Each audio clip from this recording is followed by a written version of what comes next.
Hey y'all, I'm Lily and I'm 24. So my husband Eric and I thought we hit the jackpot with that decent house we bought for cheap.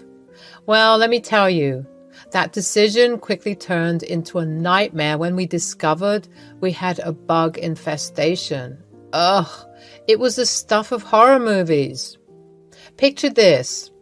Eric was away on a business trip and I was home alone minding my own business when I noticed these creepy crawlies invading my space. I almost passed out from the shock and disgust. I mean, who wouldn't? Panicking, I called Eric, sobbing, and being the sweetheart he is, he assured me that everything would be fine and I needed to get out of the house. He said he would sort everything out, but he suggested I call my mother-in-law, Iva, for help and a temporary place to stay since I didn't have many friends or family I could ask for assistance, and we lived near each other. I thought we got along quite well, but I was surprised when her response was far from supportive. She seemed annoyed and acted like I was being a nuisance. Can you believe it? I was already freaking out, and she was giving me the cold shoulder. Hi, Iva, it's Lily. I have something to tell you. Something's happened and I'm freaking out. Oh, what is it now, Lily? Can't it wait? I'm in the middle of something. Well, you see, I came home today and I found, bugs in the house. Lots of them. It's gross and I don't know. It's just overwhelming. Bugs? Really? Can't you handle something like that on your own? What do you want me to do about it? I don't know what to do, Iva. Eric's away and I'm alone here. It's just I can't deal with it alone. Eric said he's sorting everything out, but I wanted to ask. Could I stay with you for a few days while we get the house treated? Are you serious? Stay with me? No way. Can't you just find a hotel or something? Well, it's just that hotels can get expensive. We're kind of tight on money right now, and I thought maybe... Expensive? Oh, please, that's not my problem. Figure it out on your own. I'm not going to deal with your mess. I understand, Iva. I just thought we could help each other out. You know, since we're family. Ugh, fine. If you have to come, then I guess you can. I don't need Eric breathing down my neck about this. Trust me, folks, I was just as confused as you are right now. As I mentioned, we used to get along fine. I didn't know why she was being so rude to me at that moment. She must have been going senile. Thanks. Yeah, whatever. Just make sure you don't bring any of those bugs with you. I don't need you messing up my home. Don't worry, Iva. Thanks once again. I'll call you when I arrive. All right, so I finally arrived at Iva's house, exhausted from dealing with the whole bug infestation mess. I was so grateful for Eric because he sorted out as much as he could from his end, calling some exterminators and getting some people to move out some of our furniture and belongings to keep them in a storage unit.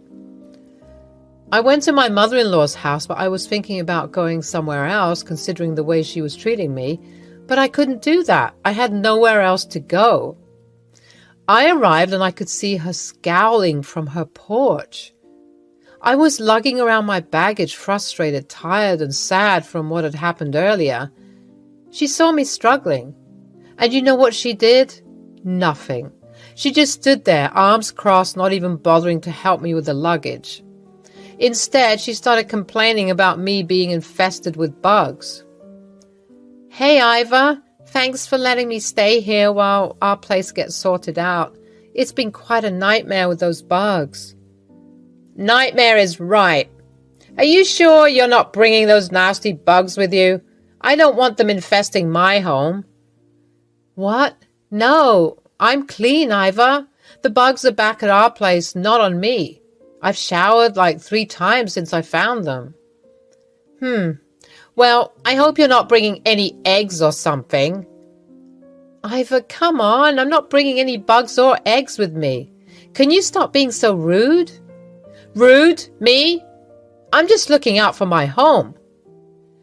Okay, but there's no need to be mean about it. I'm already stressed enough dealing with this situation. I don't need you adding to it.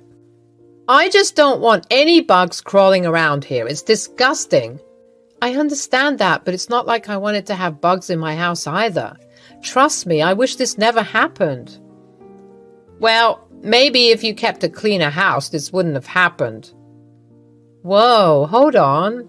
Are you seriously blaming me for the bugs? It's not like I invited them in. I'm just saying if you were more diligent with cleaning, maybe this wouldn't have happened. You've always been quite messy. You know what? I've had enough of this. I don't need you lecturing me about cleaning. I work hard and I do my best to keep our place tidy, but sometimes things happen that are out of our control. But she just kept making these snide remarks, acting all high and mighty. It was so frustrating, and I couldn't help but wonder where all this hostility was coming from. I finished unloading what I could, leaving the rest in the car, and coming inside. I tried ignoring Iva, but geez, dealing with geriatrics can be exhausting. There's so much to handle sometimes. She kept complaining about my presence, forcing me to shower 5 times and even leave all my clothes in the bag. Hours went by, and when I tried to strike up a conversation, she would dismiss me and act so cold. It was like I was living with Regina George.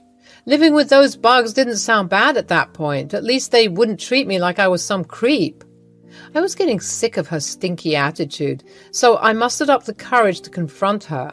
I asked her point blank why she was being so rude to me. And you know what she revealed? Brace yourself.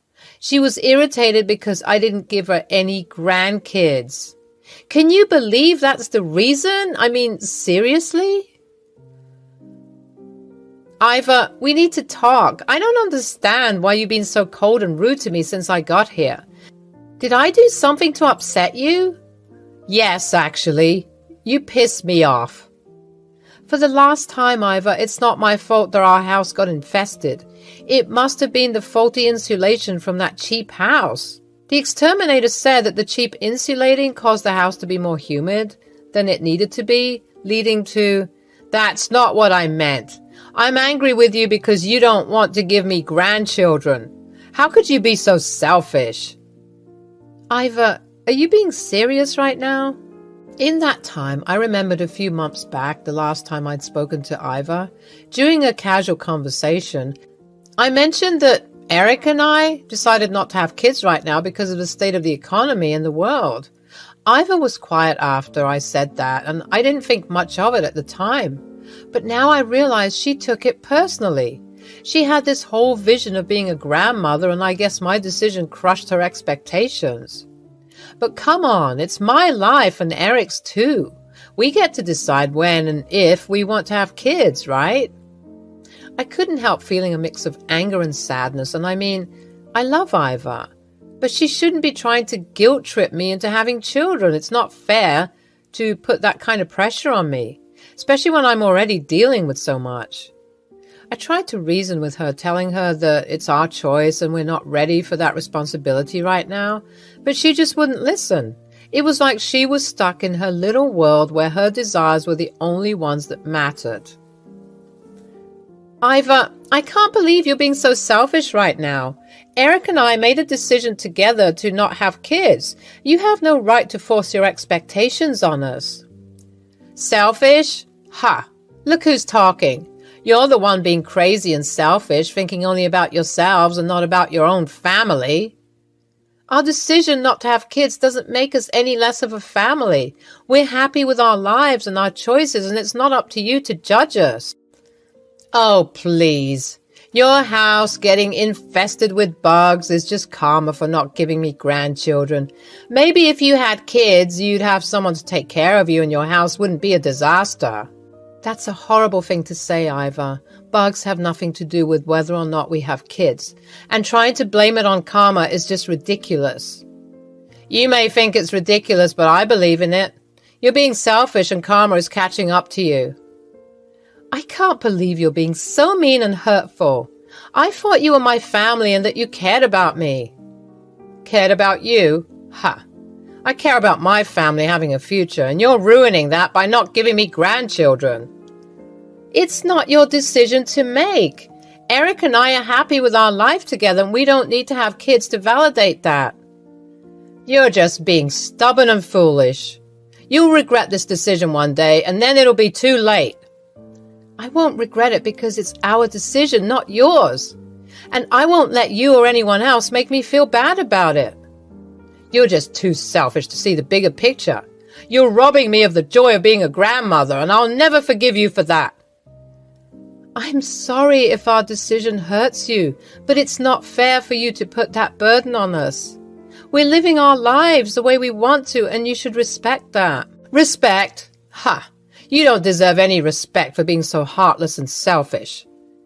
I can't believe you're saying these things to me. I thought you loved me, but it's clear that you only care about yourself and what you want. If you loved me, you'd give me grandchildren, but you're just too selfish to do that. I won't let you guilt trip me into making a decision that I don't want. Our relationship should be based on love and support, not on trying to control each other. Love and support? You don't know the meaning of those words. All you care about is yourself.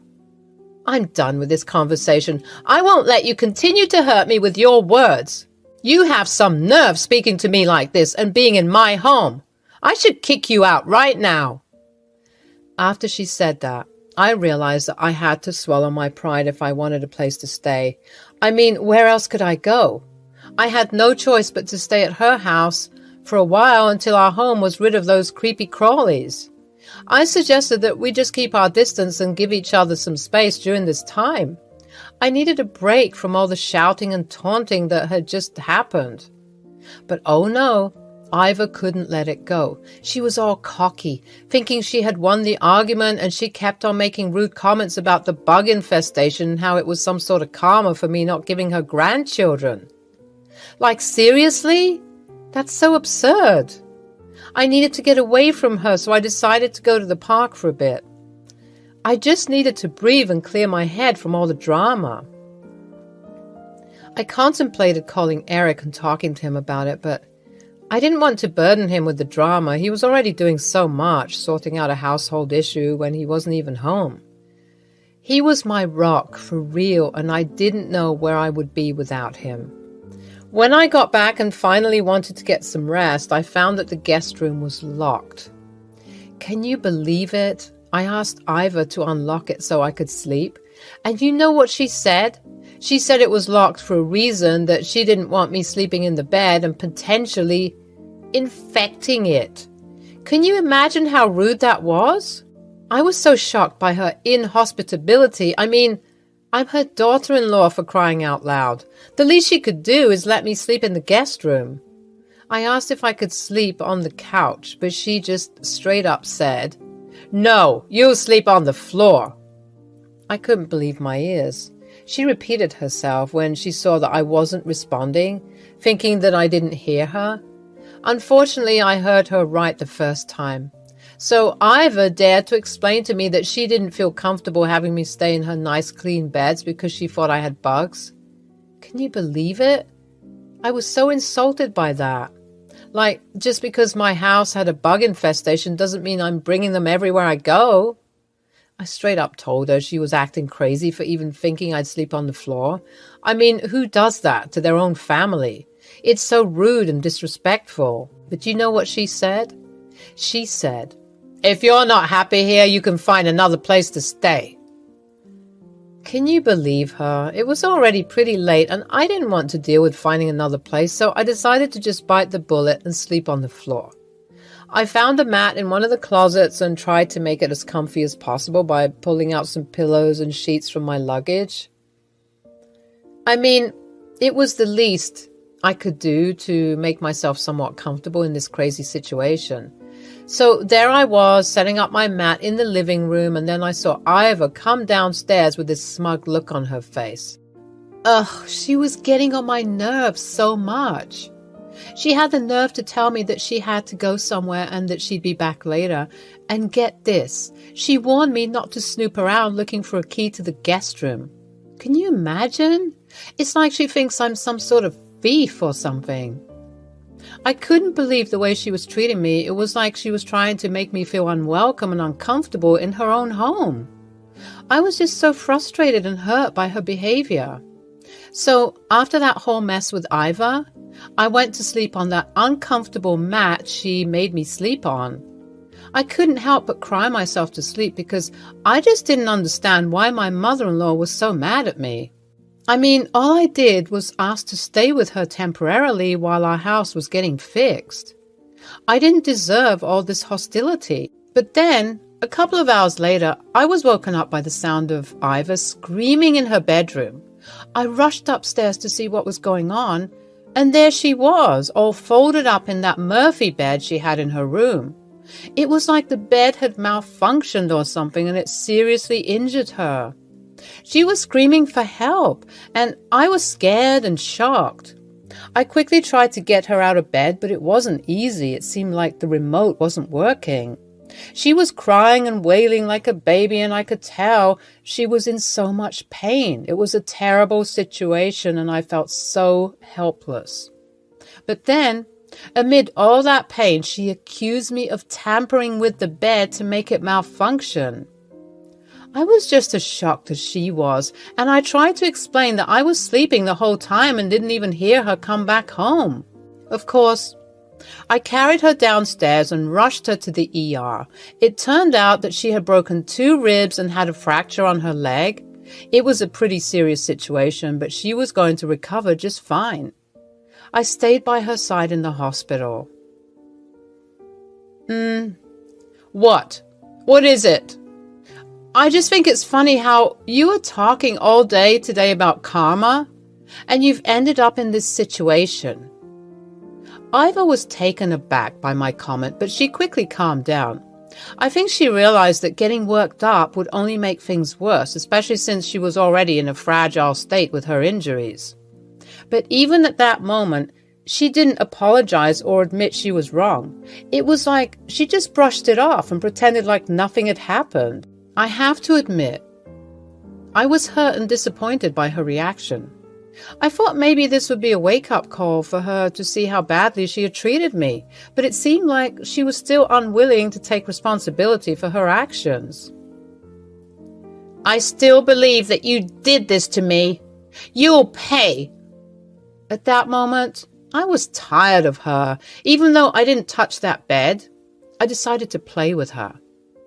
You know what, Iva? Maybe you're right. What? Yeah, Iva, maybe you're right about that. So you did it? Maybe I did. Maybe I didn't. I guess you'll never know. I'll sue you. Shh, Iva. You don't want to spike your heart rate now, do you? You have a lot of rest to do. Iva was baffled. It was funny to watch. I must have looked like an evil villain to her, and honestly, I'm not mad at it. I wanted her to suffer and think that I was the one who did that to her, even though it wasn't true. I was hoping that she would at least learn not to mess with me if she thought I was crazy enough to do something so evil. I got up and I was ready to go. I was tired of dealing with her nagging. After everything that had happened, I just needed to get away from Iva. She was yelling at me not to leave her alone, saying she was scared to be left alone, but honestly, I didn't care at that point. I told her I would come back in the morning and that I would sleep on the couch. But she just kept going on, and I couldn't deal with it anymore. So I rolled my eyes, turned around, and walked out. I could still hear her shouting after me, but I didn't care. I needed to get out of there. I went back to our home and slept on the couch, and let me tell you, it was the best sleep I had in days. Finally, I was free from my mother-in-law's constant yelling and rudeness. And you know what? I didn't feel bad for her at all. I mean, she brought all of this on herself with her mean and selfish behavior. It was like she was trying to force her wants on us. And that's just not how it works. You can't make someone have kids if they don't want to. So I just shrugged it off and thought, karma's a bitch. She got what was coming to her, and maybe this whole experience would teach her to treat people better in the future. I was just relieved to be away from her and back in the comfort of our own home. It was a crazy, exhausting day, but at least it was over, and I could finally get some peace. Hello, people. My name's Georgia. I have a story of my own about my crazy mother-in-law and sister-in-law. I thought you guys would like this since it has lots of drama, with a hint of revenge. So I decided to tell you some gossip about my life with my in-laws. Me and my husband Leo are a two-person family right now. We are approaching our mid-30s but haven't had kids yet. I guess it truly is a bad thing not to have kids by 30. At least that is what my mother-in-law and sister-in-law always said. My mother-in-law Paula is one of those people who is expert at making others do what she wants. She can be extremely manipulative and demanding of everyone. While she is easy on her daughter Alicia, Leo and his father John have the short end of the stick. Paula has always been on our butt about having kids. She always said, "When are you two having kids? I'm getting tired of waiting." Paula, we just got married last year. We want to be properly settled before planning our future. We will need time. That is not acceptable at all. You guys should have kids right now. I know you're holding your womb hostage. Leo for sure wants to be a dad. Mom, what are you saying? It was a joint decision. We both want to advance our careers a bit before we have kids. We have to be sure that we're capable of having kids. All this is nonsense. Taking care of children comes naturally. It is not good enough excuse for you guys to not have kids. Now that I think about it, it's actually pretty funny. Paula's own words could come back and bite her in the butt. Back then, neither she nor I knew it. Paula never stopped blaming me for not giving Leo kids, as if I was the one who didn't want kids. Alicia, too, joined in on the fun and gave her own opinions. She said, "It's such a shame Georgia can't give you grandchildren. How can someone be so cruel? She's getting old and won't be able to have kids after this. Georgia is such a horrible daughter-in-law. I have no idea why my son decided to marry her. I'm sure she's blackmailing him to not have kids." Georgia, what is your problem anyway? Are you infertile or something? No, Alicia, I'm not infertile, and even if I was, it is rude of you to talk like this. Don't tell her what to do. Alicia's right about everything anyway. She is my only hope now. I'm sure she'll give me the grandchild I always wanted. Paula was right about that one. A few months later, Alicia announced to everyone that she was pregnant. While Paula was super happy for her, me, Leo, and John were not that thrilled. You see, Alicia was 20 back then and not doing anything with her life. No job, no college, not even a plan for the future. All she did was sit at home and gossip with Paula. So when she announced her pregnancy, we had doubts about how she would take care of the baby. When we expressed our doubts, both Paula and Alicia reacted badly. It's not like we told her to give up the baby. We simply encouraged her to start being more serious about her future. We said, "Alicia, now that you're pregnant, you should start thinking about your career. A baby is a big financial responsibility. You need to be prepared to deal with everything." Why the hell would I think about that? Being a mother is my career. I don't need to do anything else. Since I will have full custody of the kid, his father will pay me money. The father will just pay child support, Alicia. The money will be for the child. Besides, it's not just a financial aspect. You need to start being serious about life. A child is a lot of responsibility. That's what I've been telling her. Alicia, you need to stop being so lazy. You need to be ready to take care of a baby. It can become taxing since you don't take your responsibilities seriously. Apparently, that was the wrong thing to say. Paula and Alicia erupted into anger at our words. They took it as a personal attack. They said, "Dad, you should help out with my finances. I'm just 20 years old. I can't dedicate my whole life to a child. I'm too young for that." "Absolutely. Don't worry, Alicia. Me and John will take care of you. Besides, Georgia stays at home all day anyway. She can help with childcare. It's not like she has anything better to do. Yeah, that will teach her how to be a good parent in the future. She sure needs the training." I was pretty stunned at their words. I had no idea why they thought I would agree to babysit a child when I knew nothing about it. Besides, I worked from home and took care of my household. In no way was I sitting idle and doing nothing all day.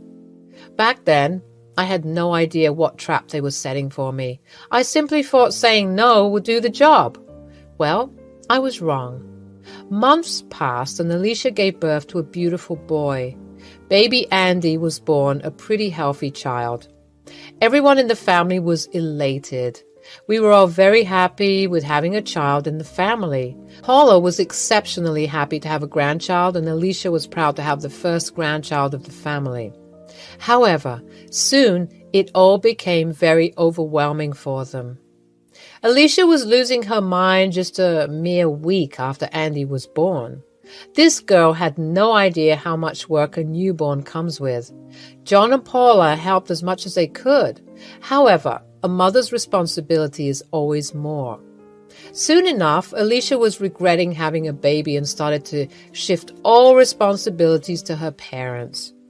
The problem was that Alicia and Paula also tried to make me and Leo take over a chunk of childcare. She called us and pestered us to watch the child. Since Leo worked long hours, they couldn't press him as much. However, they pretty much drove me crazy.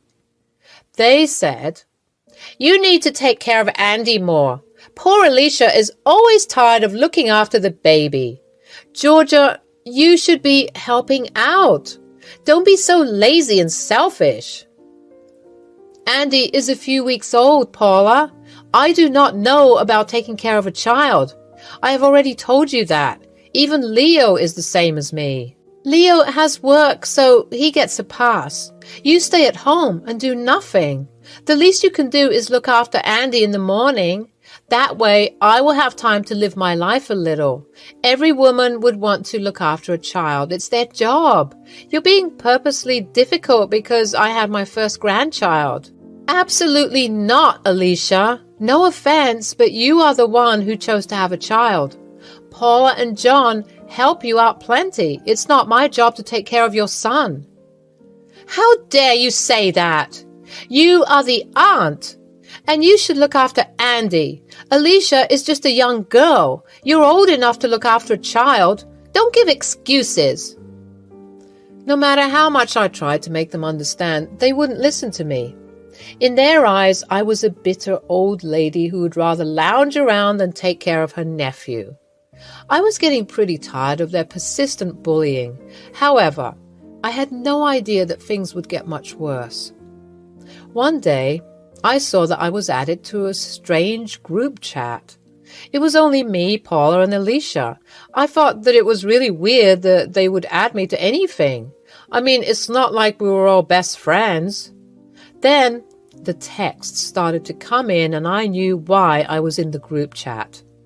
They said, "Hey, Georgia, I was texting you to tell you that me and Mom will drop off Andy with you tomorrow. You need to babysit him till dinner."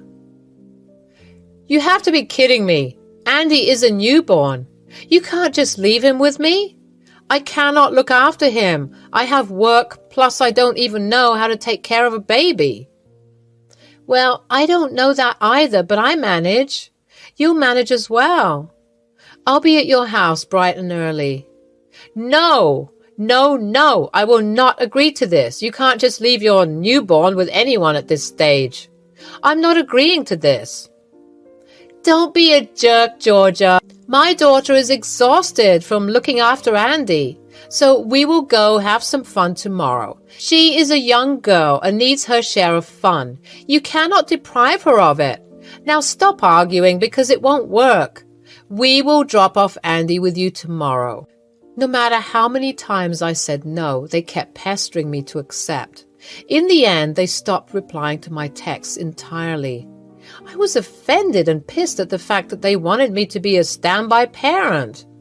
When I showed Leo the texts, he tried to play it cool. He said, "Don't worry about it, Georgia. I'm sure Mom and Alicia got your message. They will arrange something else." There is no way I'm taking care of a newborn, Leo. If they show up, I will turn them away. I can promise you that. Of course you will. None of us are qualified to take care of a newborn.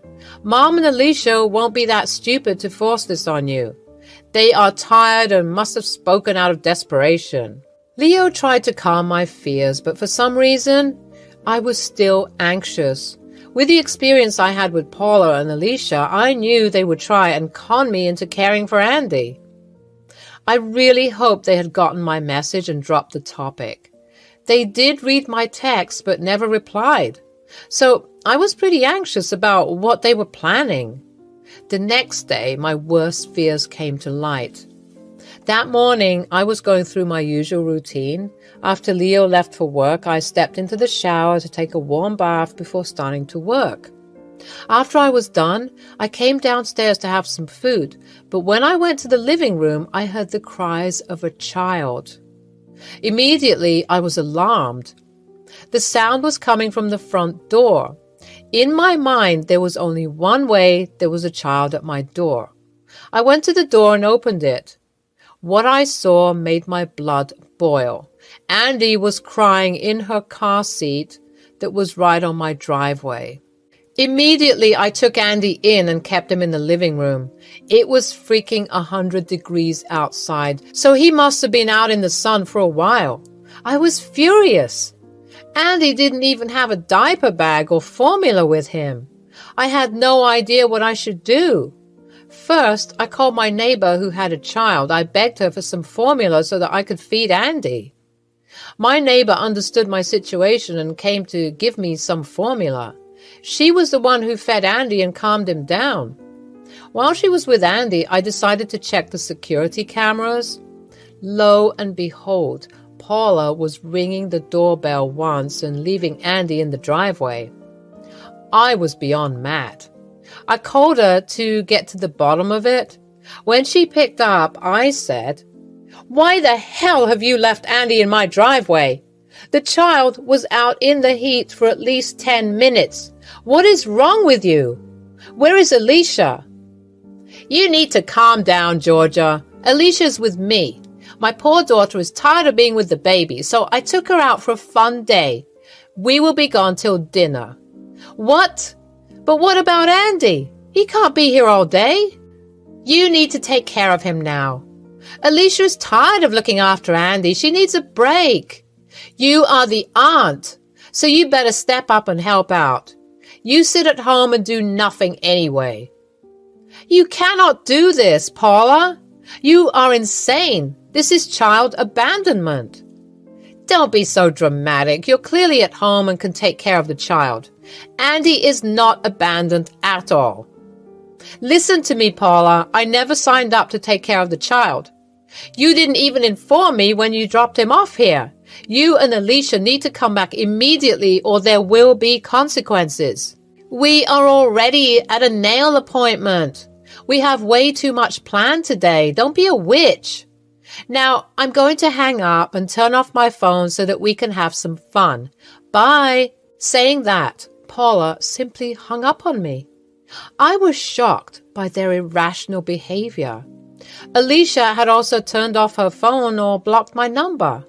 After 15 minutes of trying to reach them, I was fuming. So I decided to make them face some serious consequences. First, I called Leo to put some sense into his head. When he picked up, I said, "Leo, your mom just dropped off Andy on our doorstep. She didn't even call me, just rang the doorbell and left." "What? Mom did that? You have to be kidding me. Where is Alicia? Did you call them?" "Yes, I did call them both. They're together and left for a nail appointment. They demanded that I take care of Andy. From what they said, they won't be back till the evening at least. Oh my God. They have gone freaking crazy. What do we do? I'm going to call the police, Leo. They have abandoned their child on my doorstep. If we don't teach them a lesson, they will never learn. What they did today was unsafe and highly inappropriate. You're right about that, Georgia. Fine. Let me try and reach them. If they don't answer, you can call the police. After hanging up, Leo did try to reach Alicia and Paula. The calls never went through. Paula had only left him a message saying that I needed to stop being a witch and look after Andy. Leo was furious and told me to call the police. That started a chain of events that Paula or Alicia never predicted. I called the police and they were at the house in no time. After shaking them all the security footage and text messages, they called CPS and took the baby into their care. I knew that the police tried to get in touch with Paula and Alicia. Since they switched off their phones, the cops were forced to contact John. John did call me immediately after the police got in touch with him. He was at work and was forced to drive to the police station to get the baby and talk to the cops. When he called me, he said, "What is going on, Georgia? I got a call from the cops that Paula left him at your door." I'm extremely confused. Paula and Alicia are not picking up my calls either. Alicia and Paula left Andy on our driveway. I think Alicia was in the car with her. It's 100 degrees outside. Paula just rang the doorbell and left. I was in the shower and didn't even hear it. I found him when I heard him crying from my bedroom window. Shit. This is insane. I don't know what has gotten into them. Paula told me that you agreed to look after her. I had no idea she would do this. I would have stopped her. Hell, they left the child in this heat. I am sorry for calling the cops, John, but what they did risked the health and safety of Andy. He could have had some health consequences from being too long in the sun. What if I hadn't heard him? Georgia, you didn't have to apologize. You did the right thing. None of this is your fault. Don't worry. I have put up with Paula and Alicia's behavior for a long time now. I think it's time they have some punishment. I'll take care of everything. Don't worry. John hung up the phone and I could tell that he was pissed. Hell, all of us were, actually. Not only did I feel enraged at Paula for crossing my boundaries, but also at Alicia for casually abandoning a child. I may not have a child, but that doesn't mean I'm not worried about Andy. I would have gladly taken care of him if I was free and if he literally wasn't a newborn. Paula and Alicia pushed me too far, and now they would face the consequences. The day went by and Leo returned home from work. Just as we were about to have dinner, Paula showed up on our doorstep. She was literally pounding at our front door and begging to talk. When we opened the door, she fell on her knees and started to cry. She said, "Georgia, please tell the cops that you lied. Tell them that there has been a misunderstanding. They already arrested Alicia for child endangerment and neglect. They'll take me too once they find me. Even the CPS has gotten involved. Alicia will lose the baby. Please don't do this." Both of you belong in jail. You have absolutely no problem abandoning a child. Now you are here begging for mercy. I've put up with your boundary-stomping acts for so long. Today you crossed all limits and put a child in danger. We thought Andy was safe. You would have looked after him. I knew you wouldn't turn away a child, so I thought I could just drop him off and leave. This wouldn't have happened if you had just agreed to babysit. Stop blaming this on Georgia, Mom. You have some nerve trying to justify your actions. You left a baby out in this heat wave. You are a monster. Georgia is right. You belong in jail. As for Alicia, I am sure her ex would be a much better parent than her. She deserves to have Andy taken away. Don't say that, Leo. John has already told me that he won't help. He doesn't even want me in the house anymore. He's threatening to leave me. All of this can be solved if Georgia just talks to the cops and says that it was a misunderstanding. Paula kept crying and begging us. She wanted me to go to the cops and say that it was a misunderstanding, that it was my fault everything happened. Leo was getting extremely pissed, and so was I. Leo then threatened to call the cops to take her away. She got scared and left.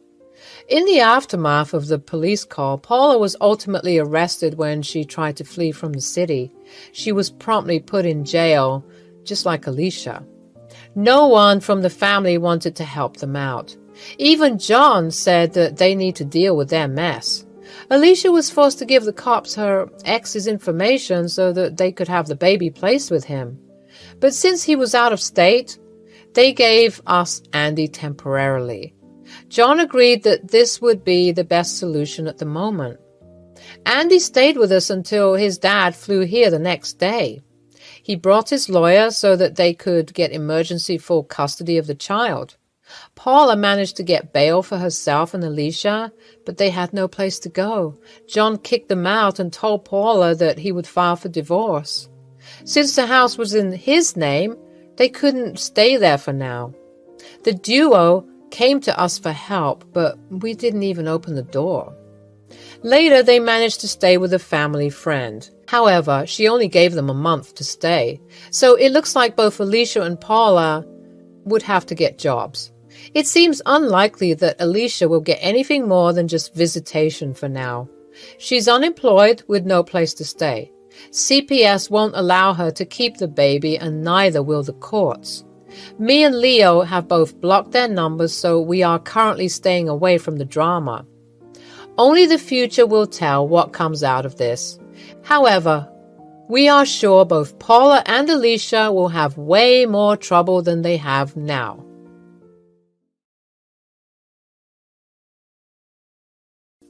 Hi, this is Melanie. I'm 30 years old and I work as an editor in New York City. I had a husband, but now we're really not on terms. This was a sudden thing that happened between us and something that had to do with his parents. The main reason was his betrayal. We're still working on our divorce. He has not come to terms with it, but I don't give a rat's ass anymore. He was working as a bartender in a renowned restaurant. For privacy reasons, I won't be mentioning the names of the places we work at. He was in his own lane and I was working as an intern at the time. So, feeling independent, I wanted to take my parents to a fancy restaurant, and this one was very near to where I lived. How convenient, isn't it?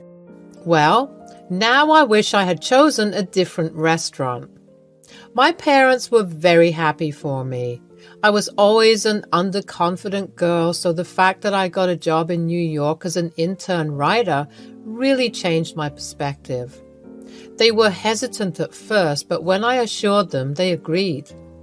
New York is a big city, and somehow, with the favor of luck, I managed to find a second-hand apartment.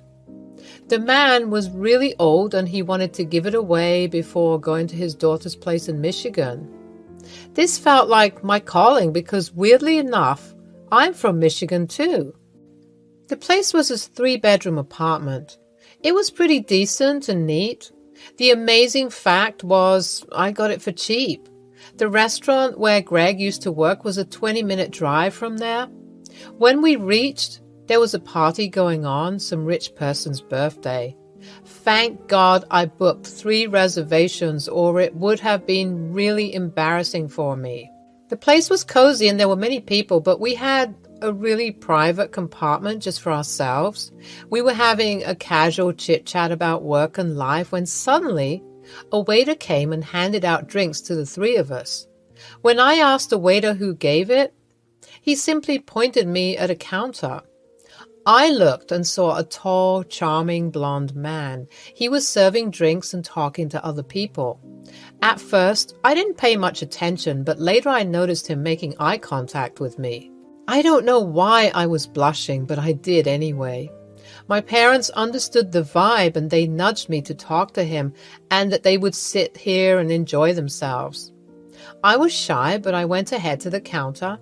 He was very attractive, at least to me. So, How much for the extra drinks? We didn't really order this. It's on the house, ma'am. That's really sweet of you, but I don't really need anything free. I'll pay for it. My parents are here and I don't want them to think. Think of it as a present. Is this your first time in this restaurant? Yes, I actually am new here. I've got a job as an intern recently. Oh, really? Me too. I just joined here. It's been a month. That's nice. It's nice to see someone like me here. Before we even knew, we were already giggling and laughing at stupid things and each other's jokes. Greg had a friendly demeanor, and my 27-year-old heart couldn't contain the emotions they were feeling. As I said, I was very shy and kept to myself, so had very few friends during school and uni life.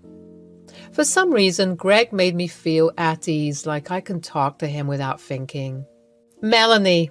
And yes, maybe sometimes when I feel bored and stressed with work, I wouldn't mind a drink or two. Well, Melanie, it was really a pleasure knowing you. His parents lived in Australia. He was born there, but he decided to come to New York City later on because it was his dream city. He was always wary of his family. He loved them a lot, but also was scared of them. He would often call them and request them to come visit. The thing is, I did not like it when he hid me from them. He would always say that he was with someone from work. You keep hiding me from them. Is it a problem? Yes. No, I mean, they do not have to know. They won't be missing anything. Plus, there would be ample time to introduce you to them. All right, then. I really hope I'm not causing you any trouble. I just like being with you, and I just want us to be a bit honest with each other, that's all. Well, you aren't really my girlfriend, so I don't really have to. Besides, if things go well between us, I can think of making some amends. Right now, it's not my priority. Those words stung me like thorns on the rose. I mean, I know we weren't a thing at that time, but he gave me all those mixed signals that really confused me. Plus, I was so stupid and naive to think he could possibly love anyone. Then again, he would take me to nice places and show me around whatever he had explored when he came to this city. I was feeling very free and happy. The accomplishment felt well achieved. By the end of the fall, Greg started to go all romantic with me. It confused me even more. I mean, I liked him, but he never really showed any interest to begin with. He would call us partners in crime, and to be honest, I didn't know what to feel about that. Meanwhile, my work was well appreciated and I managed to get a raise. We celebrated the event by having a picnic in the nearby park. That's when I realized he was holding and intertwining my fingers. I felt a tad bit uncomfortable. I didn't like how he was toying with me. So, Melanie? Yes? What do you think of us? What do you mean? You know what I mean. I feel nice around you, if that's what you want to know. Just nice? Nothing more? I don't know what else to say, Greg. You said we were friends, and you are a good friend. Friend, you say? Do you think friends like spending this much time together? I had nothing to answer. Greg wanted me as his partner. It has been almost a year and a half since we've known each other, and I'm getting old. I told Greg that I needed time. He'd said he'd wait, but not for long because he is too impatient. He moved in with me soon after, and it started to feel like the real deal. Even my mind started to feel conflicted the moment he drew the ring. I did say yes. It sounded as if those were the only words that wanted to come out. The proposal was grand, and it made me feel really special. I was happy that it was Greg. I don't know if this was bad luck or a bad omen.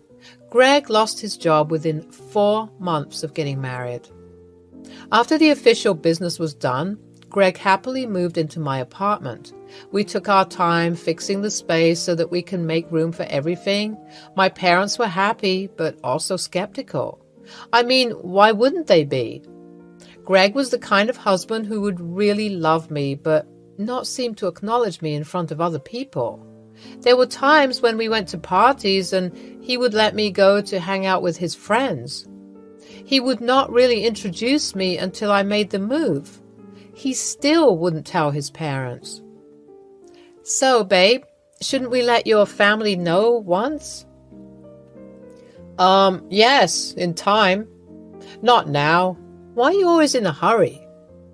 Again? Why not? Jesus, Greg, this is too much, don't you think? What is wrong with us? Look, I have a lot of explanations to give and I need time. So don't meddle in things you don't understand. I didn't understand what the explanation was, but I was patient. The only thing that I wanted from him was to acknowledge me. He would go meet his boys every now and then, sometimes without informing me. I would receive his phone calls after he had reached there. This would continue for a while when he suddenly lost his job. The reason he gave me was that he fought with his colleague and did some collateral damage. He told me that he would borrow my money for a while until he gets another job. I remember him crying in his bedroom like a little boy. I wonder what goes on in that head of his. Well, don't worry about the money. Just let me at least know what's going on. It's an emergency, and I promise I will make it up to you once I get the job, okay?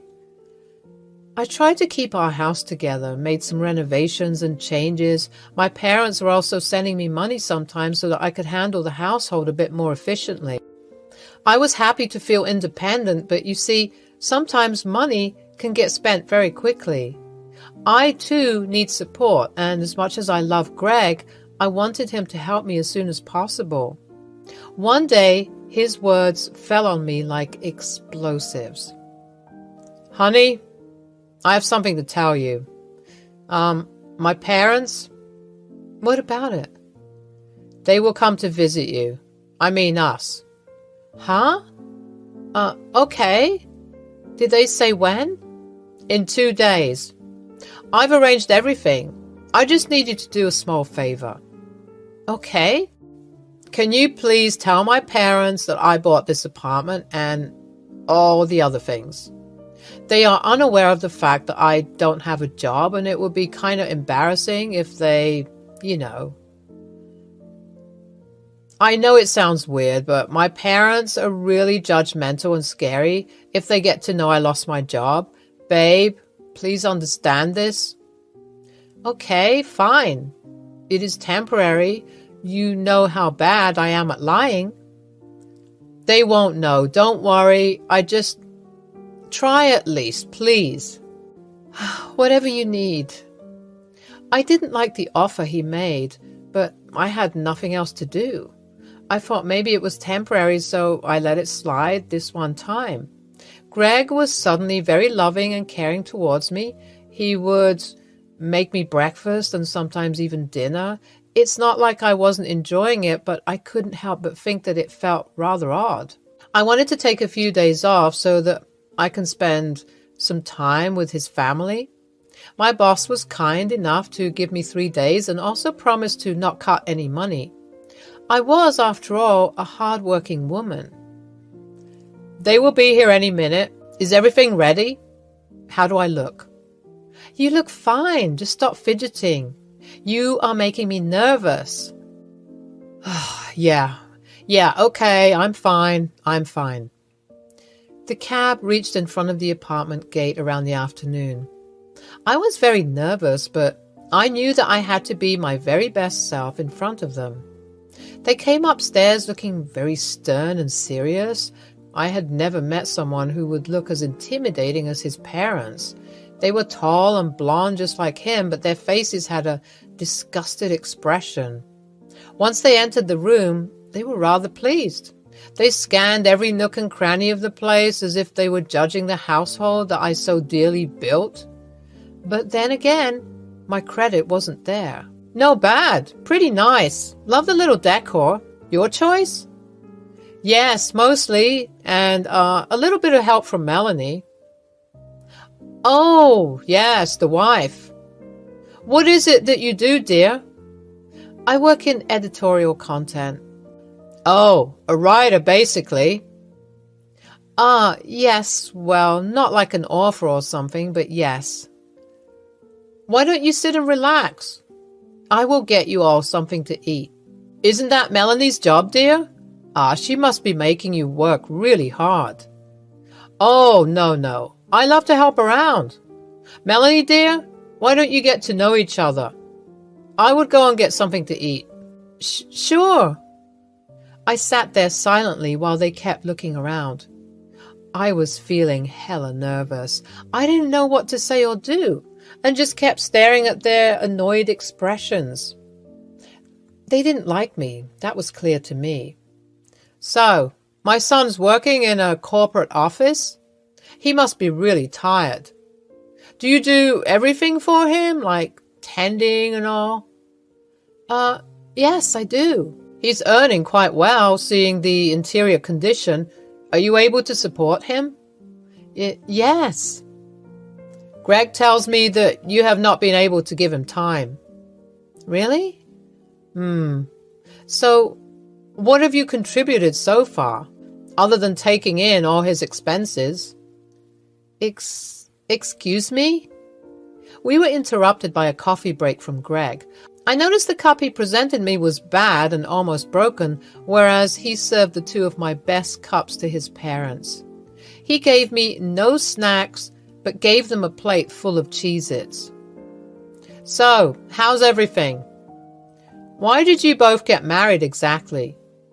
Well, don't you think you were a bit fast? No, I just wanted to marry her because I like her. Right. Well, was the journey comfortable? Nobody responded. I started to grow very uncomfortable. I eyed Greg, he eyed back. We both got up and went into our room. What the hell was that? What was what? That attitude. Why are they being like this? I don't know. Did you say anything? Say? I just freaking kept answering their interrogations, and you saw how when I asked something, they didn't respond. Well, maybe they're just jet-lagged. They'll be fine. Let's take them out today. Can I borrow your card? This is wrong, Greg. They think I don't do anything for you. This is terribly insulting. Honey, I know. Just a few more days, babe. They'll be gone. Fine. The evening was horrible. Greg went ahead and gave his parents a treat from my card. I didn't feel welcome, so I loitered around the shops and stuff. I was feeling lost. I didn't know if things were going well at all. I was thinking about the times when I made important decisions. Well, the fact that I did rush with marriage says a lot. I mean, many people take these decisions pretty lightly. I sighed and scrolled through my phone. My best friend from work left me 3 messages. I felt like I could just call him once. Hey! Yeah, what's up? You didn't reply to me. Caught up with a situation here. I think I messed up. I'm scared. With Greg? Yeah. Well, how about we meet up tomorrow? Oh, wait, you took 2 days off. Anyways, I can't. Greg's parents are here. That bimbo called his parents? Finally?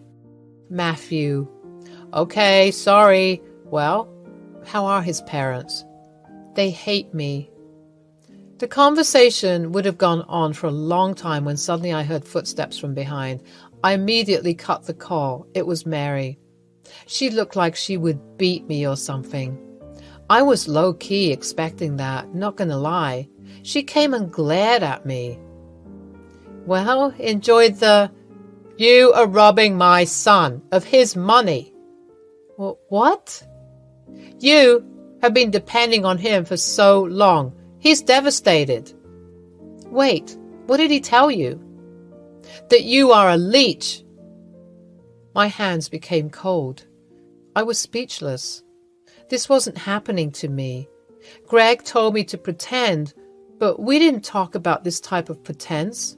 I was the leech, the one who was holding him off for so long, who made the apartment worthwhile for living in, who took care of him.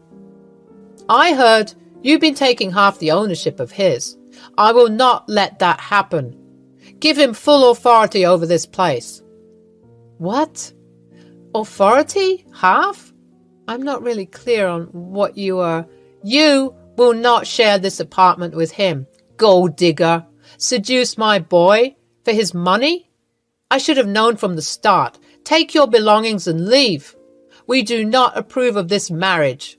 I looked behind her to see Greg and my father-in-law chatting and smiling at each other. Tears were filling my eyes. My anxiety rose to its peak. I could feel my throat drying up, but I knew I had to cover for Greg until I got the chance to speak to him. I smiled at him, and he didn't return it. We head back. I was really exhausted. I wanted to speak to him, but he was still talking to his parents. Once it ended, he came to the living room and switched on the TV. I sat beside him. So, can we leave the pretense? Just for a little while? Sure. I love you. Me too. So, whatever you cooked up with your family, it is temporary, right? Look, Melanie, maybe you should go back to Michigan for a while till I figure this out, okay? My parents are going to stay for a while. What are you saying? You heard me. That was it. The last conversation I had. He gave me silent treatment no matter how much I questioned him. He didn't budge. He just went silently to bed. I was crying all night at Matthew's place. His wife was really sweet to give me a space to stay for the night. I was kicked out of my own house. Matthew was dumbfounded by the situation. You do know that you still have the power to destroy his life, right? He's still jobless, using your card. Yes. Look, give him the ownership of the apartment. After all, he won't be able to pay the bills. The debt will kill him. But what if he refuses to take the offer? He is so dumb. He will. He thinks he can get away with it. What about our marriage? Are you kidding me? You still want to stay with that turd after all this? Please, you deserve better. I had a thorough discussion with Matthew about what to do next. It was a difficult execution, but if I pulled it out well, this would work. I saw my phone that day. Greg called me 3 times. I messaged him saying I made a decision. The next day, I met Greg in a nearby cafe. He apologized to me greatly. I remained silent. Well, I know things are messed up. Look, for now, go to Michigan and stay with your parents. I will take care of the things here and then come back to take you. Sure. And? Then I'll try to get a job. But for now, can I please keep your card, honey? Yeah. I've also decided on giving you ownership of the apartment. For now, let me pay all the bills. Later on, you can return me back. Wow. Are you sure? Yes. I will make things right, babe. I promise. I realized how easily he took the deal, without even thinking about all my hard work and effort. I knew then it was all over. And also, he is dumb. I went back to Michigan and requested my boss to let me work from home since I had a family emergency. My boss was extremely considerate. I cried a lot at my parents' house. I told them everything and they were furious, but they didn't scold me. I learned a valuable lesson. Now it was time to take action. I blocked my card, which was being used by Greg. After the ownership was given to Greg, I made sure not to keep any written documents on me, claiming I would continue to pay bills and stuff. So naturally, I cut that off too. Let's see how he pays all the debt piling up. Matthew gave me another offer of a cozy 2-bedroom apartment somewhere near my office back in New York. I accepted it. It was kind of him to help me out through this process. I went to court along with my family and worked on the divorce papers that would be sent to him soon. I made sure he was cut off from all supplies on my part financially and emotionally. He was dependent on me. He thought he would lie and keep me away from everyone and would also use me for his own benefit. Now, that's not going to happen anymore. Enough. After a month, I received an unknown call. I picked it up and surprisingly, it was Mary, Greg's mother. She was frantically crying and apologizing. "Is this Melanie? Dear, it's me, Greg's—" "Oh, yes. How can I help?" "I'm really sorry. My son made a small mistake and now he's in deep trouble." "Oh, really? What kind of trouble?" "His card was declined and he's received a warning letter for not being able to pay water and electricity bills. But he has a job. He can do it." "No, dear. Look, I understand. We made a mess. He didn't mean it. Please give us a bit of money, just enough for us to get plane tickets." "Oh, really? Now?" "Sorry, no. I'm going to send something else, though, later on." "What?" "Divorce papers." I hung up. It was hilarious how Greg didn't even have money to pay for his parents' flight tickets to get back. Of course, he couldn't. He was probably planning to bring his parents here permanently since he had to pay for his parents' bills back in Australia. I became his source of money. But he wanted to man up, so he told his parents that the whole apartment was his and everything was his doing. But now, he will be getting warning letters after letters until the government decides to cut off his power source. He has to pay all of that at once. I wonder how he will be managing. I don't care anymore. Greg was new in New York City. There was no possible way he could fish off help from someone, and the restaurant he was working in hated him to the core because he did cause hazards there. Meanwhile, I have a new apartment and 2 dogs. Matthew gave them to me. They are really adorable. The divorce papers were sent long back. I know it would take time because Greg calls me every night to help him and apologizes, but I don't listen. I mostly cut the call on him. Recently, I got promoted as an editor, and now I feel like I am finally settled. Hello, I'm Judy. I'm currently 29 and I've been married for 2 years now. We don't have children, but I would like to say that we're proud owners of 2 dogs and 1 cat. My husband and I have settled comfortably in Pennsylvania. Things were not that difficult for us, but my mother-in-law was extremely problematic. Initially, she used to visit us often, and boy, the time we had to deal with her absurd demands. Eric was a neutral man. He tried to make both ends meet. He didn't want to anger either of us. But sometimes you can't really take sides of a madman. I was working as a cashier in the local departmental store at the time. It was a boring-ass job, and my shift was mostly from early morning to evening until my colleague took my place. The pay was terrible, but it paid my bills nonetheless.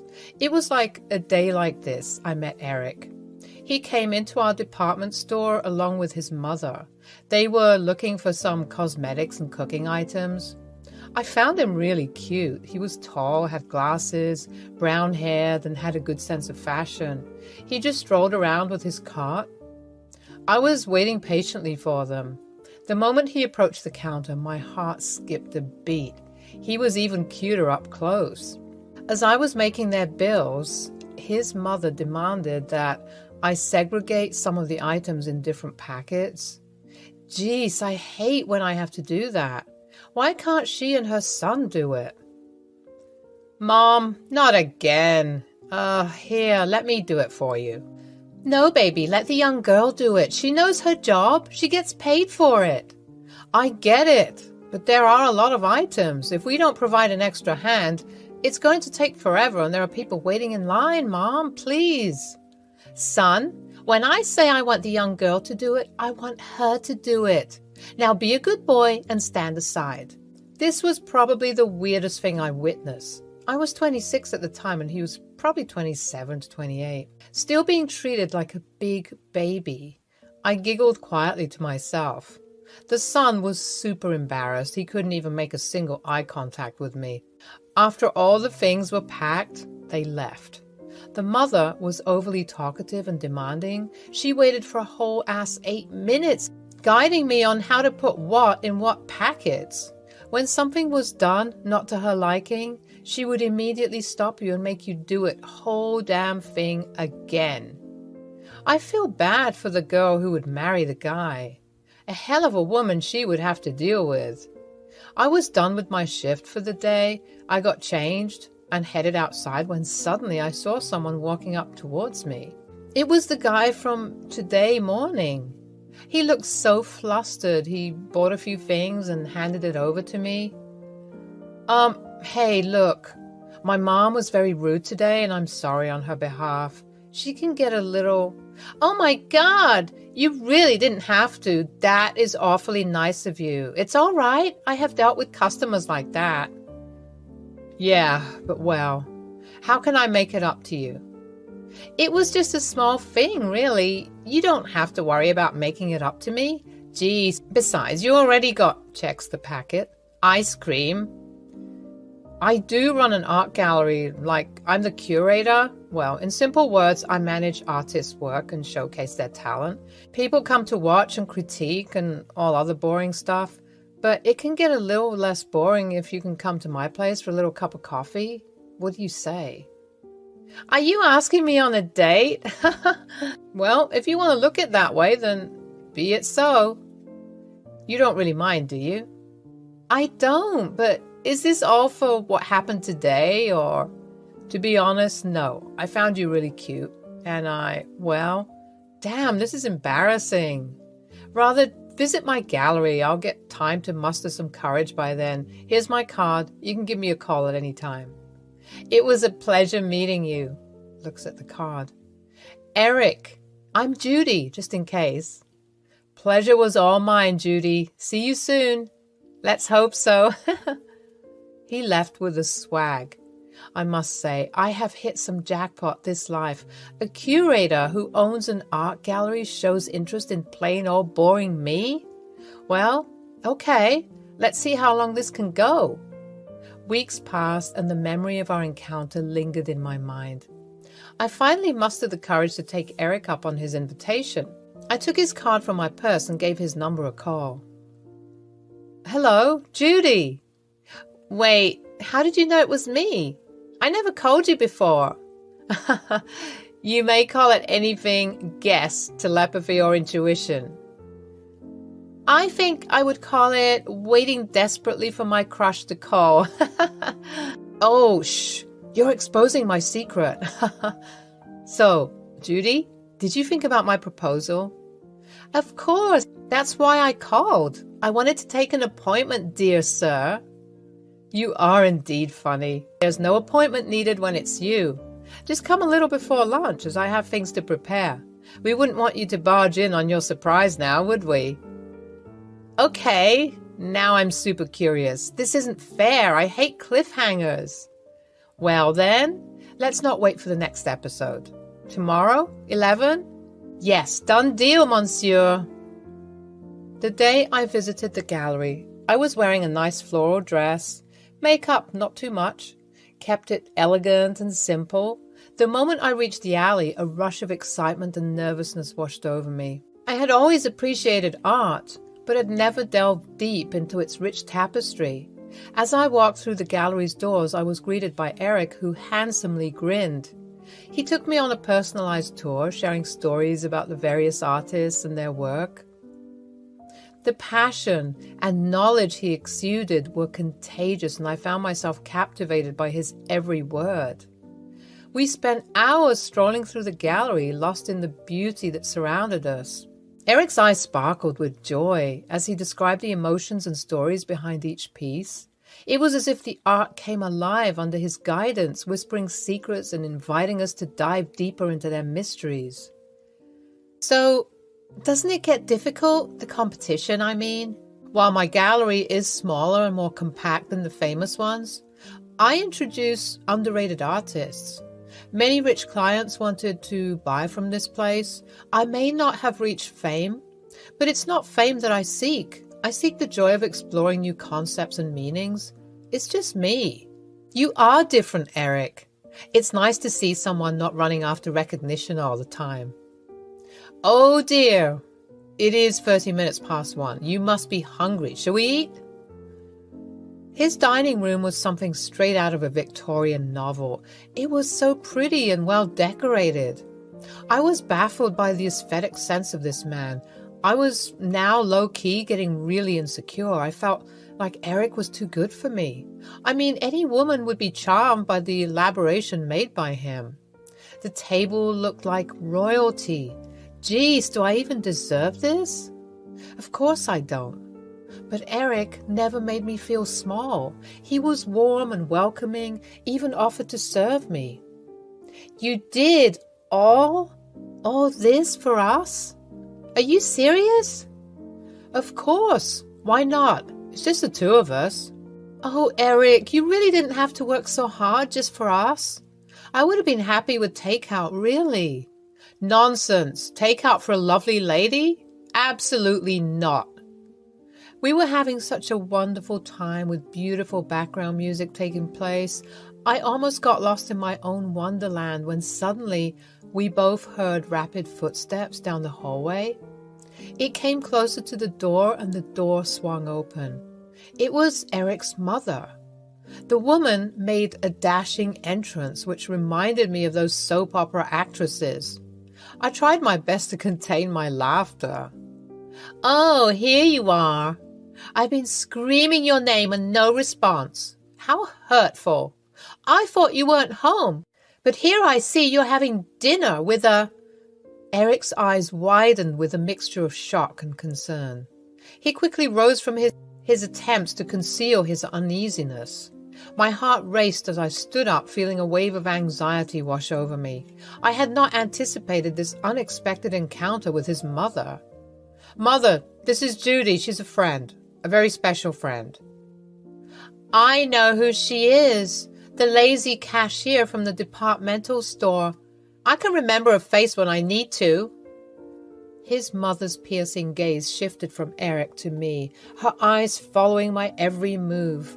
I felt a sudden urge to shrink under her gaze, but I stood my ground, determined not to let her judgment affect me. Well, Eric, I didn't realize you were inviting street cats into our home. It would have been nice to be informed. Mom, please don't talk like that. I was about to. I wasn't aware that you were coming today. Well, I was here to deliver my home-cooked pie, but you have a whole food galore going on yourself. I'll just keep it on the table. Whether you eat it or throw it, it's up to you. Oh, Mother. Mrs. Anderson, how about you join us? I mean, we do have plenty, and we would love it if you could make some time. Kim was unfazed by my proposal. She kept the pie on the table and looked sharply at Eric. Well, I hope you're enjoying your meal, dear.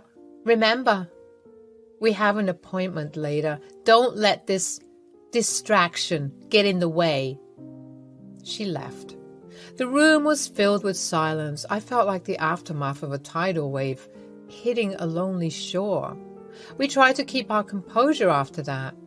I could see Eric was shaking. He did seem like the sensitive kind, and I loved that about him. I poured some champagne into his glass. He looked at me. He couldn't help but feel extremely at fault for his mother's behavior. Eric, I understand if you need to go. Judy, I'm sorry about my mother's behavior. It's complicated. But I don't want her to ruin our time together. Let's finish our lunch.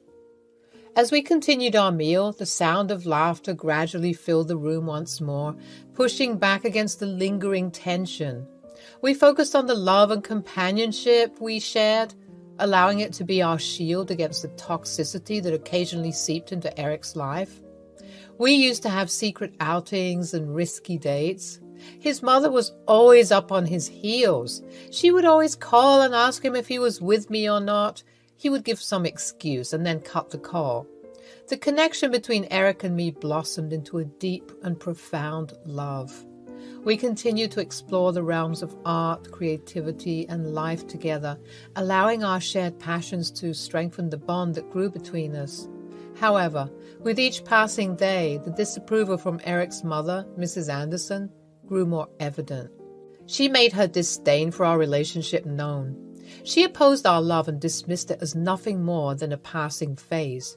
Her constant disapproval cast a shadow of doubt and uncertainty over our path.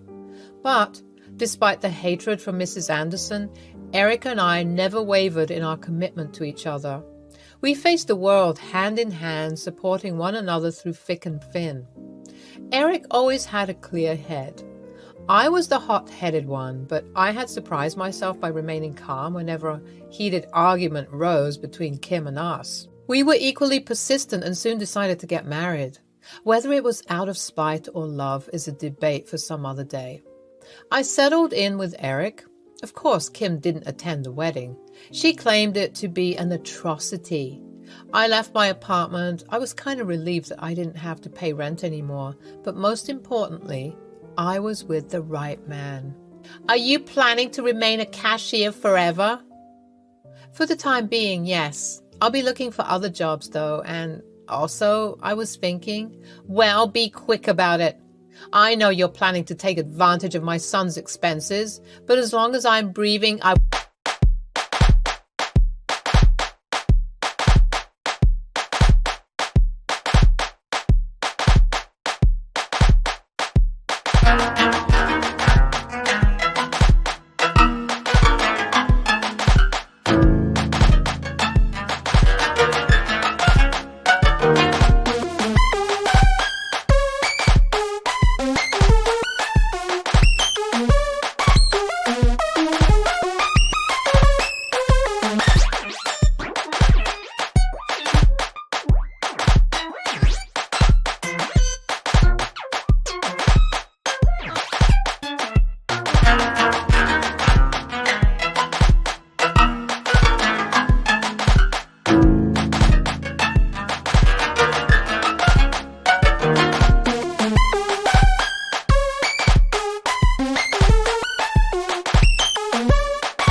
would never allow that. He's a self-made individual, and I expect you to bring yourself up to his standards. You know, I can't really match up with his stature, but I assure you I will provide equally for him. I love him. We are like a team. I just want you to have a little bit of faith in me.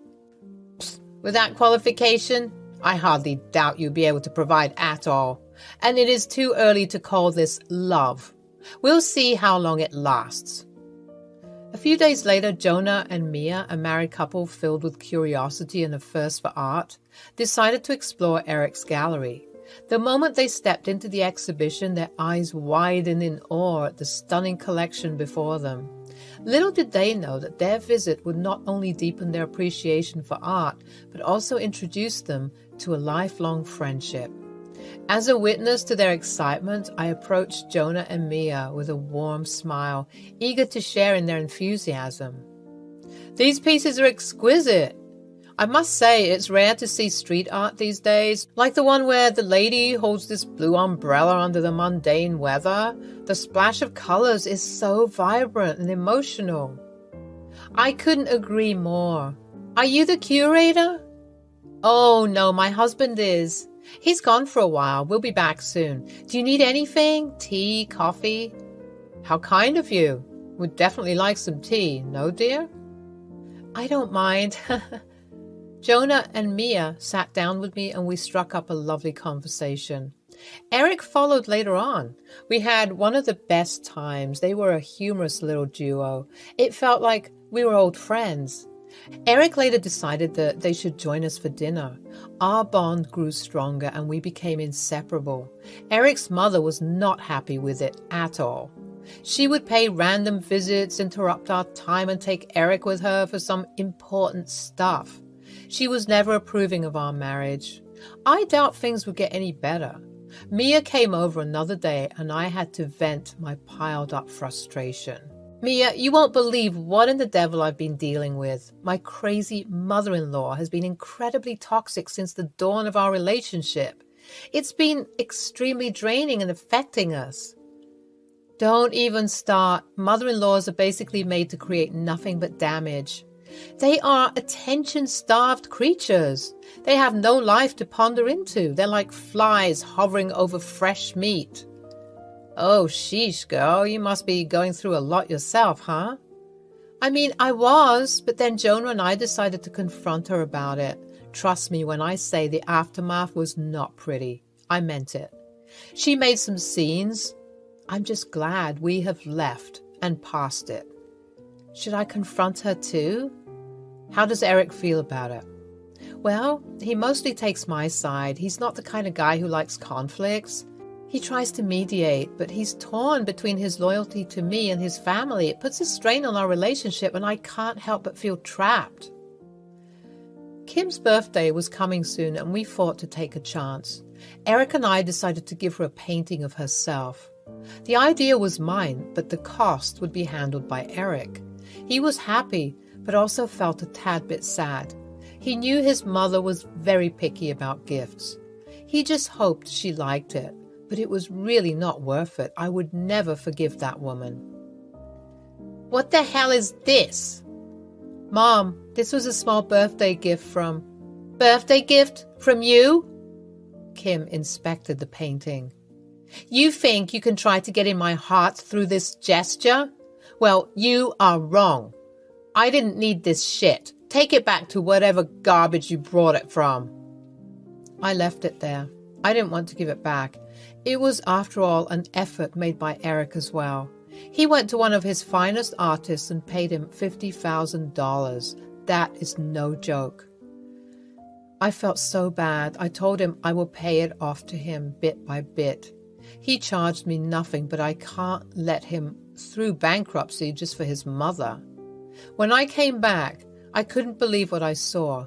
I stood there in utter shock, witnessing the most vile character of a human being. My mother-in-law, whom I had tried so hard to please and win over, had just torn apart what she believed to be a gift given by me. But little did she know her impulsive act had unleashed a wave of regret that would crash over her in an instant. The room fell into an eerie silence as mother-in-law stood, holding the torn canvas in her hands, an evil smirk on her face.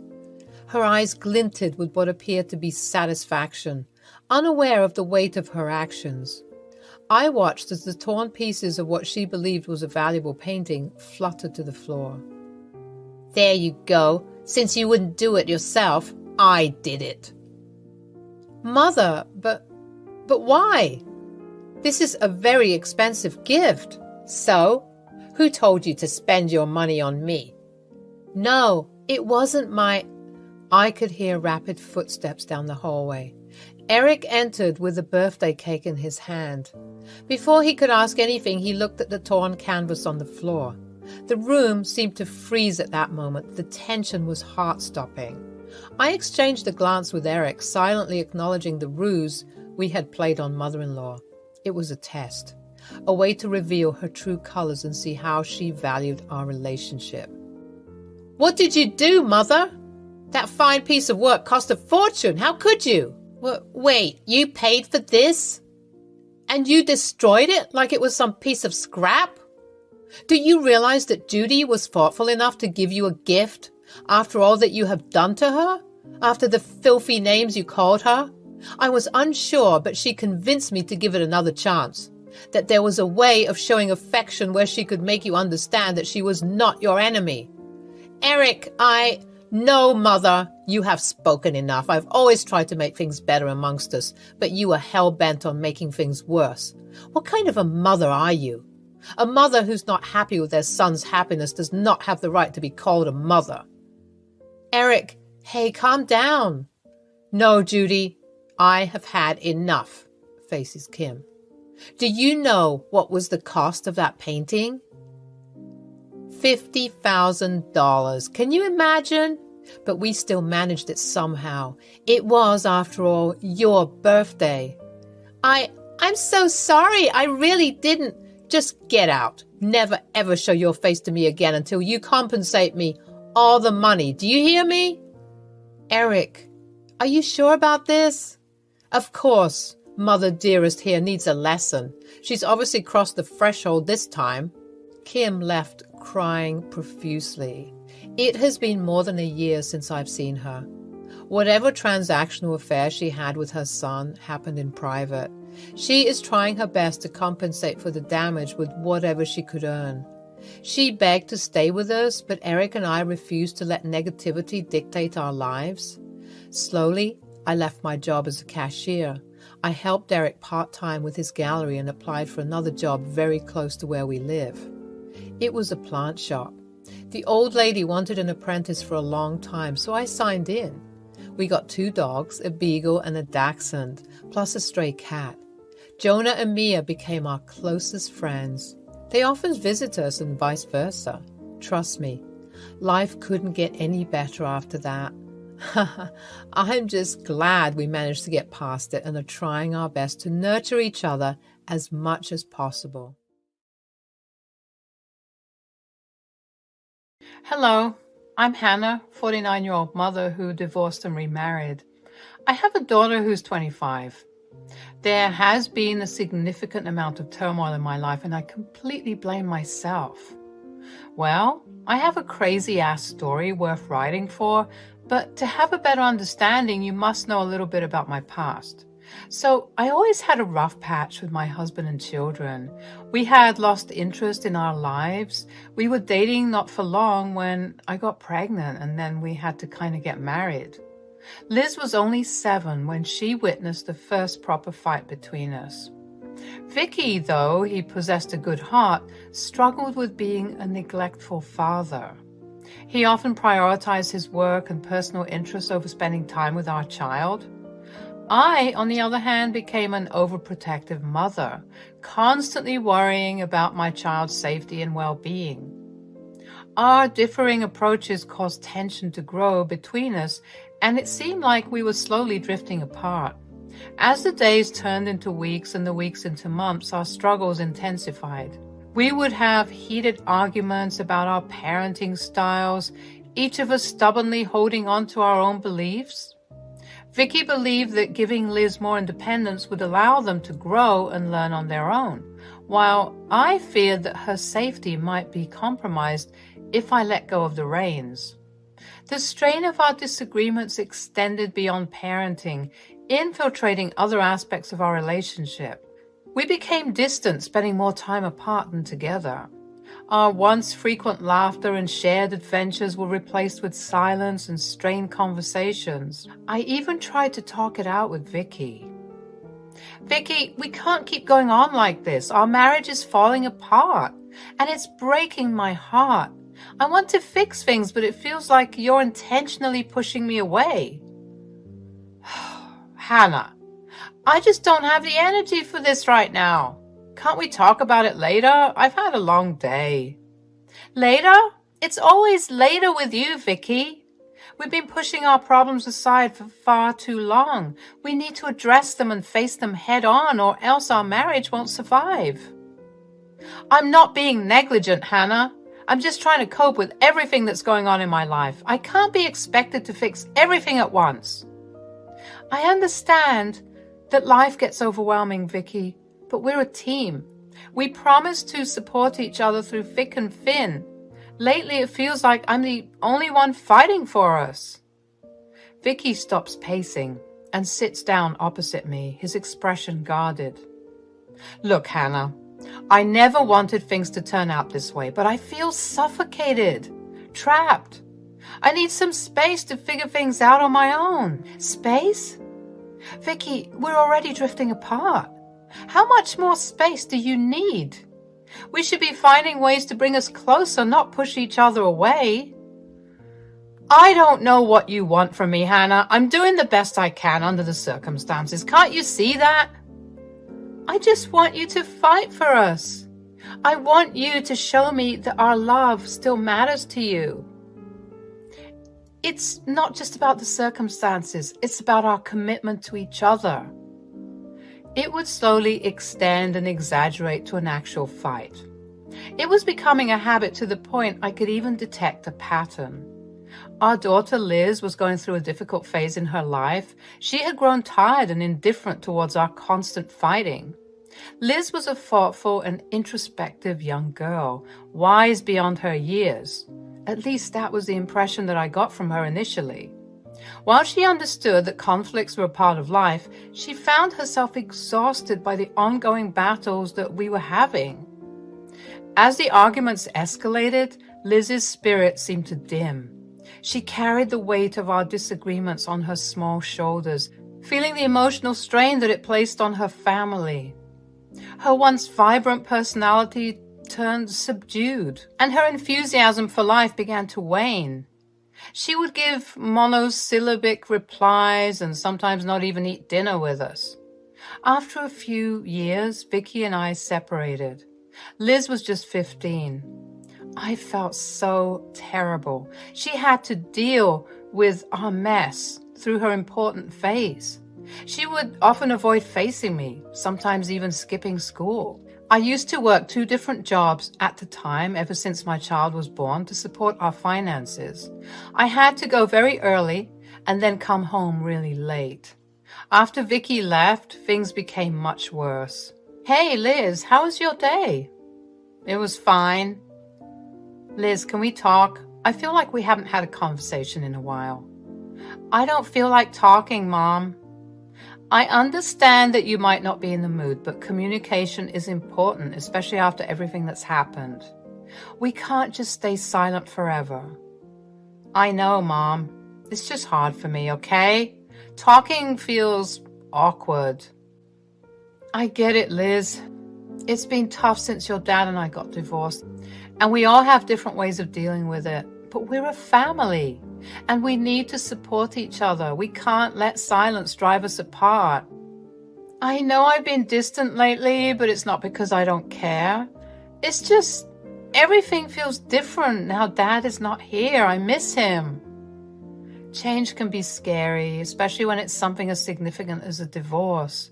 But remember, Liz, we're still a family, even if it looks a little different now.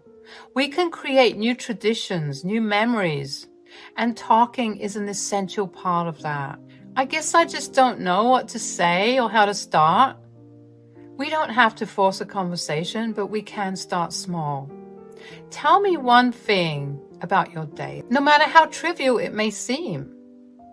Well, I made a new friend at school today. Her name's Emily. That's great, Liz. Tell me more about Emily. What do you like about her? She's really funny, and we both like drawing. We exchanged sketchbooks, and it was cool to see her artwork. That sounds wonderful, dear. It's fantastic that you found someone who shares your interests. It's quite hard to get anyone like that. Maybe you could invite Emily over sometime and we can all have an art session together. You know, over a cup of tea and all. Yeah, that could be fun, I guess. Our conversations were always short and simple. Sometimes she would want to share something, sometimes she wouldn't. She always wanted to get into small conversations about her dad. I felt like she was in desperate need of a father. I mean, she always preferred her father more than me. Vicky took her fishing, picnics, and long drives. They had a good father-daughter bond.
I was the one who was rigid and skeptical about things. I didn't want to join them since Vicky never really talked to me. He interacted with our daughter, asked her how she is and all, but then that's it. She sometimes wants to meet him, but I don't allow it. I was always scared that Vicky would take my daughter away from me. I understand I was not able to properly give her constant support, but it is just because I wanted her to go to her dream college. Her dream college was Ivy League. She always wanted to get into that college ever since she saw her aunt's elder daughter and brothers trying for the college. The only drawback was it costs a lot of money, and I wouldn't be able to afford it if I don't get my head deep in work.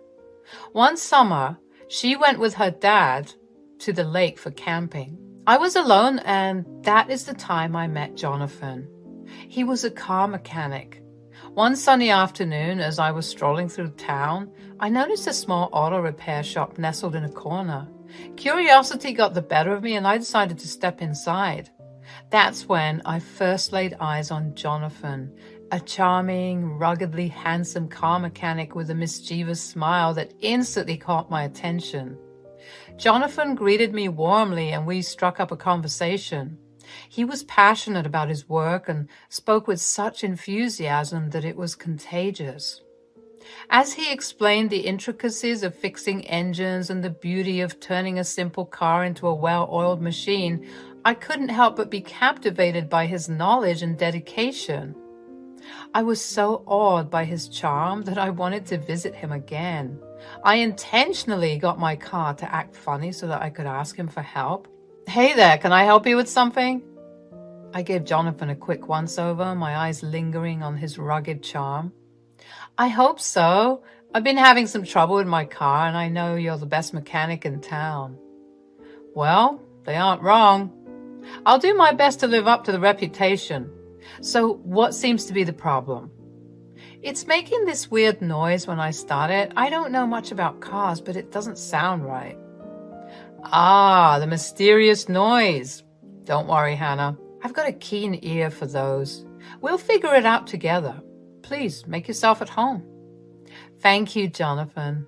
It's been a tough week, and I'm glad I found someone like you who knows what they're doing." "I understand what it's like to go through tough times. Life has a way of throwing unexpected curveballs at us, right?" "Really? Do you mind sharing?"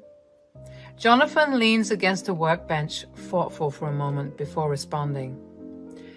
"Well, I went through a difficult divorce a few years ago. It was a challenging time, but it also taught me a lot about resilience and finding joy in the little things, like fixing cars. I can relate. Divorce is never easy, but it's a journey that makes us stronger. And I guess in a way, we're both on the path to rebuilding ourselves." We bonded pretty well. I called him for dinner and sometimes went out to take a stroll around the park.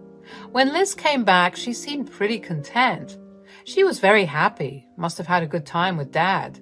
When we sat to eat together, she broke the news that Dad got married and is very happy. The stepmother is nice and polite, and she took great care of my dad.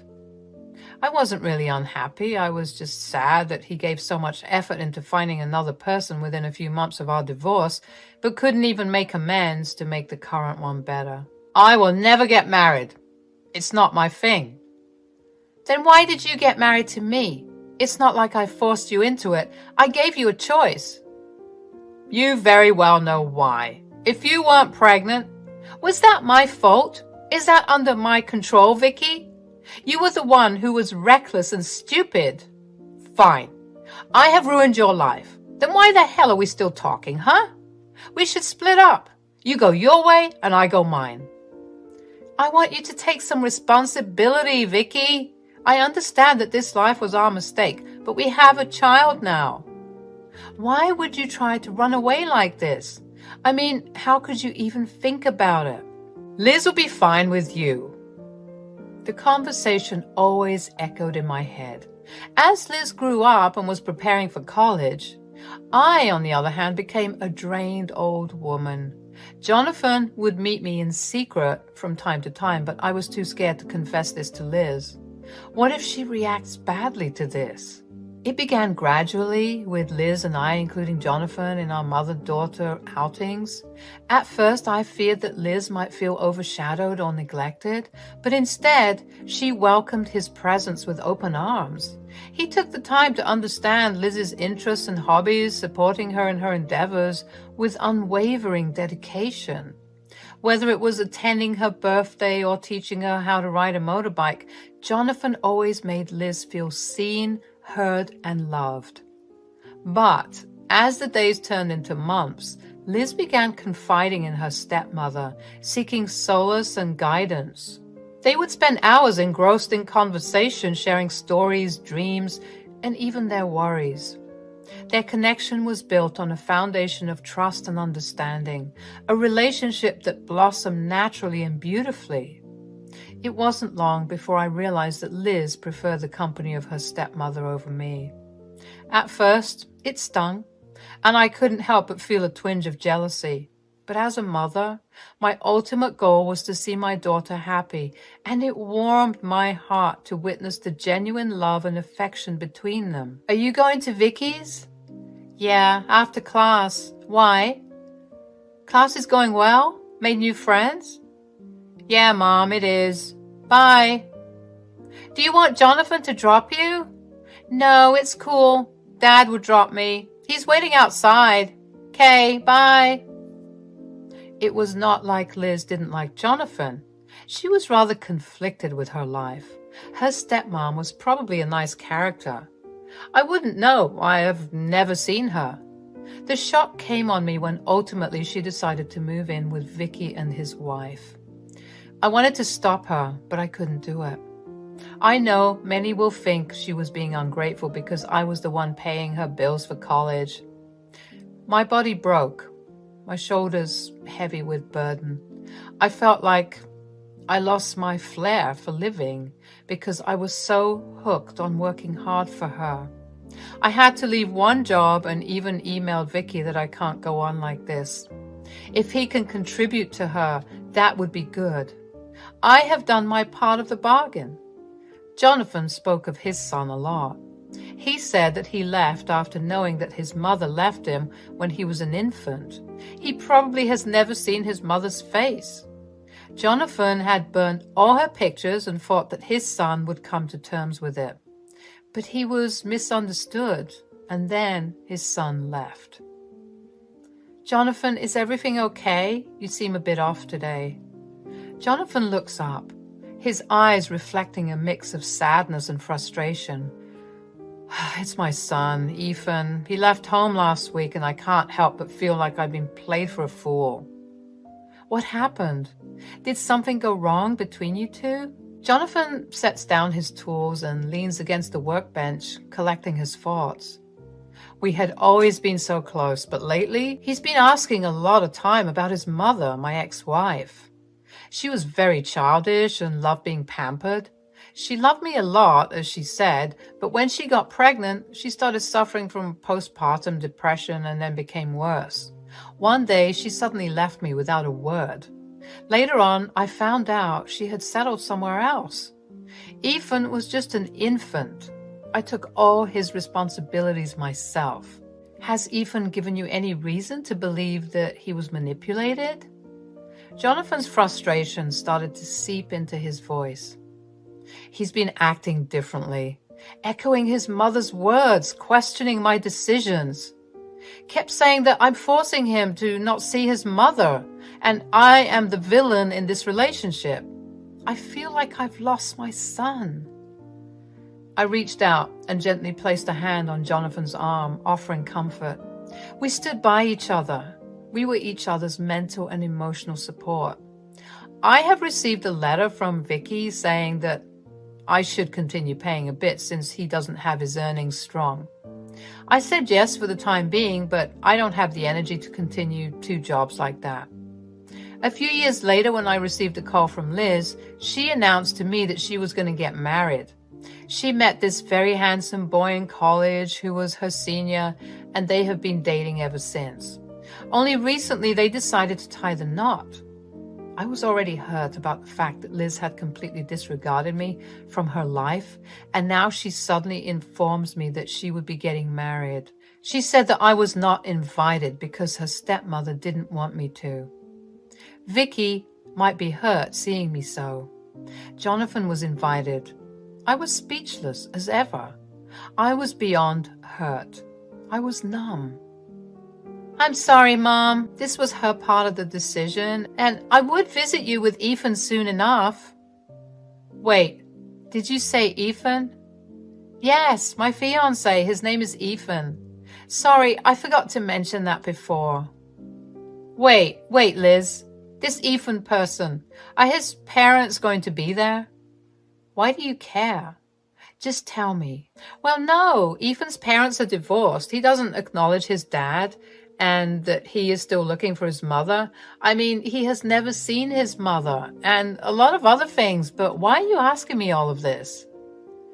I became quiet with shock. If this was Ethan, Liz was making a mistake. I mean, it would be a funny scene, to be honest. I just kept quiet about it. I wanted to see how it ended up. Jonathan said he would go and pay a visit, but not talk to anyone else but Liz. I was stoked by the fact that my ex-husband's current wife is my current husband's ex-wife. Damn, that's some crazy mix-up. So technically, Liz and Ethan would be step-siblings. This would be a nightmare, and for some reason, I couldn't contain my laughter. When the epic day arrived, I was in my room reading an article when I get a call from Liz again. She was crying profusely. Before the ceremony was about to begin, Jonathan awkwardly interrupted Liz to give his regards to her, but then Mindy recognized him and squealed before fainting into Vicky's arms. Ethan was extremely furious about the whole scenario, and he confronted Mindy about everything later when she gained consciousness. Then Mindy and Jonathan had a ridiculous fight in front of all the guests, and when Vicky tried to intervene, Jonathan packed a few punches on him. The cops came quickly because one of the guests thought that things went out of hand. Mindy kept hysterically shouting at Vicky about me, slurring names of the devil at me. Overall, the wedding became a total mess. Ethan was extremely disgusted that we hid the secret from them, but it was me who could have mentioned it once Liz called. Did you know about this? I suspected so. And you didn't bother mentioning me? You have already taken the helm of your life long back. Why do you care what I would have to say? I hardly doubt you would have believed me in the first place. Mom, look, I'm sorry, okay? I was an idiot. I should have stayed with you, and I was planning to. You are not invited here anymore, Liz.